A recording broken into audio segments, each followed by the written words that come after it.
ઉભા થાય તો મુખ્યમંત્રીથી લઈને ગૃહમંત્રી સુધી પરસેવો હોય કે ક્યાંક અમારા કપડા કાઢીને ધોલાઈ ના કરે એવા આપણા વચ્ચે જિગ્નેશભાઈ આવ્યા છે.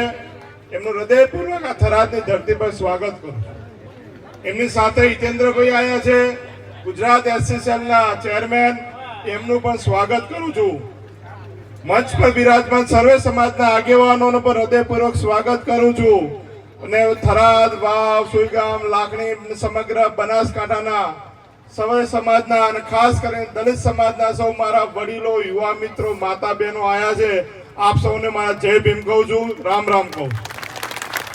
હમણાં મહાદેવભાઈએ વાત કરી સંવિધાન માટેની. મહાદેવભાઈ જ્ઞાનીબેને જયારે ફોર્મ ભર્યું તો જ્ઞાનીબેનને હાથમાં સોગંદ ખાવા માટે 2 પુસ્તકો હતા. એક હતી ગીતા અને બીજું હતું સંવિધાન.